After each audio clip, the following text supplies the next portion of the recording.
Every church must therefore have food in it. We cannot be collecting tithes and channeling them into the system, and the local churches where we are worshiping, the community that is around us, cannot be feeding from the same churches. So yes, I agree that people must return their tithes and offerings, but I want to put it into balance that our returning of tithes and offerings, does it substitute our maintenance of our own parents? In many cases, here in Africa where I'm staying, some of our church members look after the church much more than they look after their parents. So yes, it's important that we must teach our members how to become financially intelligent so that we can budget our things. But there is a sure problem. If you are giving the church much more than what you're giving to your own parents. That's my 2 cents take. And the Bible says, when you look after your own parents, I will bless you and I'll look after you. So let me move over to where I wanted to ask to discuss. The issue that when we begin to focus at how the African culture understands itself, is that I am not if my parents are not. This is the first principle. That when I make it in life, when I succeed in life, it means that my parents and my family is also succeeding. This concept of me, myself, and I and my children is a Eurocentric Western concept into the African space. In the true sense of African survival is that when one of us make it, it must be possible that the entire family is benefiting from that.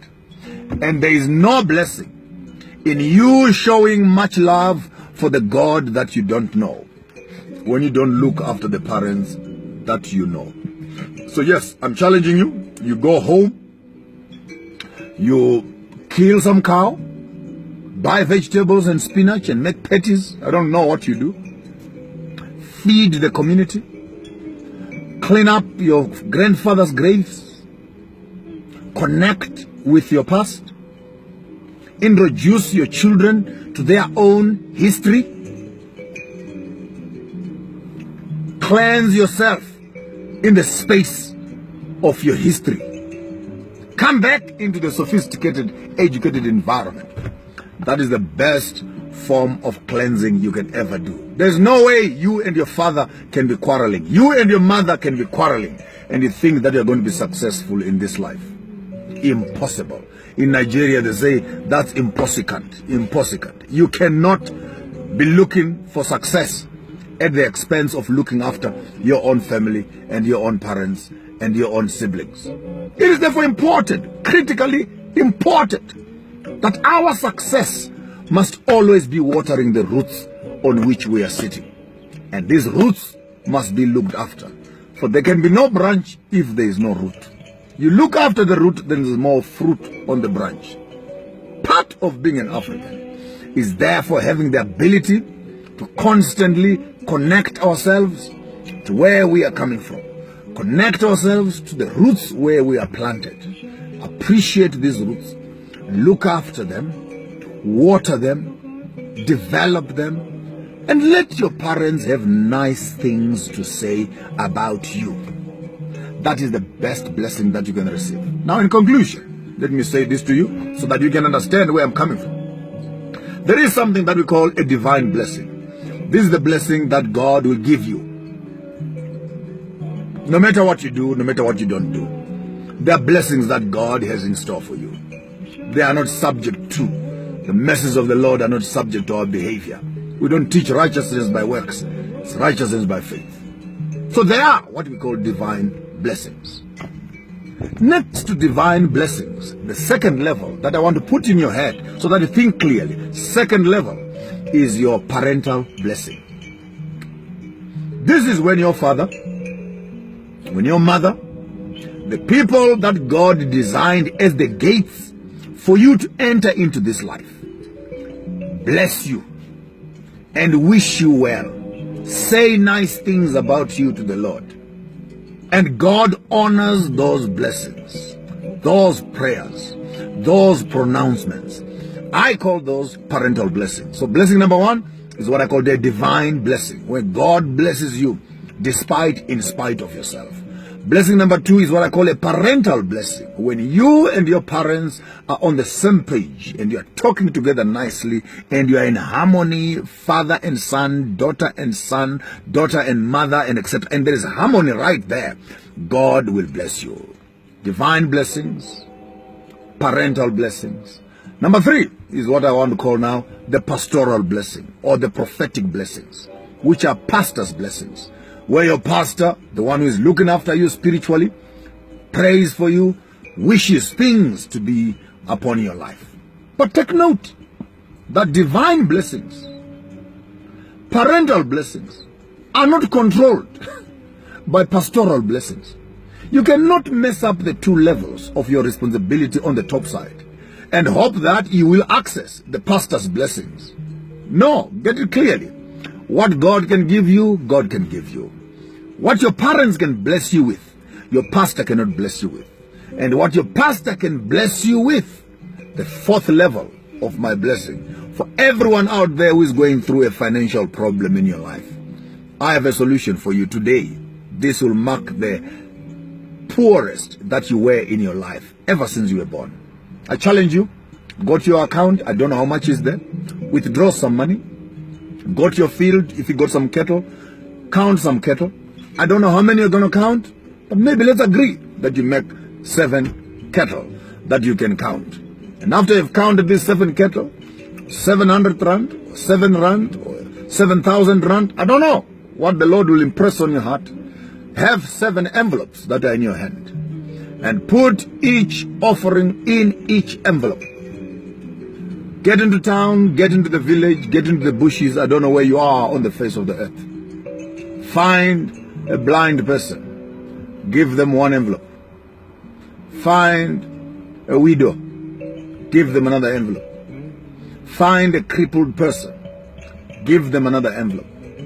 Find an orphan, give them another envelope. Find someone who is desperate and begging, give them another envelope. Find 7 critically troubled people on the face of the earth. Give them an offering. Start learning the concept of Ubuntu. When you look after orphans and widows, God says you are looking after his wife and you're looking after his children. And whoever gives to the poor makes God to owe them. So go and give them. If you are really in trouble, to some of them whisper and say, please pray for me. Please pray for me. Please say a prayer for me. Please say a prayer for me. You will be shocked before you give away the 7th envelope. Someone will look in your eyes and say, truly there is a God in heaven and God has blessed me through you. You are an angel. Go home and wait and see how the Lord will respond to you responding and giving to those that are in need. There is no way we can be talking poverty unless we are talking getting things from God so that we can look after our own selves. If we ask things from God, the idea is that we must become channels through which we push these things to thousands and millions of people who need our assistance. This is Ubuntu. This is being African. In the old tradition of Africa, our traditions of Africa, we had no orphans, we had no widows, and we had no vagabonds walking on the streets. Because every family, every community knew how to look after its own people. I challenge you therefore, in this beautiful African month, I can do nothing more than just resurrect the old African traditions in our midst. We cannot push this responsibility to the church. We cannot push the responsibility to the governments and NGOs that they are looking after the poor. You need to have a tzedakah. It's also the Hebrew word. Tzedakah is an offering where you and your family are collecting on behalf of the community that is around you and begin to be in the business of looking after God's children. When you do for God what he cannot do for himself, then God will do for you what you cannot do for yourself. As you do God's business, God then is in the business of doing your business. Then what do you become? You become a partner together with God in looking after his community. We did not need to learn this from a Eurocentric religion. As Africans, this is what we were. If you are walking past my field, and you are hungry, get into the field, break some watermelons, eat. Be full as long as you don't carry anything away, because we believed in sharing the common background, sharing the common resources. That's how I grew up. Yes, you are right, Elizabeth Munikwa. Down in KwaThugwi, when you're walking past the farm of Mr. Lunga, walking past the farm of Mr. Maponga there, Gwariwanda and Mrembwe, you did not need to ask for pcha or nzimbe or asking for food. You get in there, you eat, and you proceed, because that's what a community is made out of.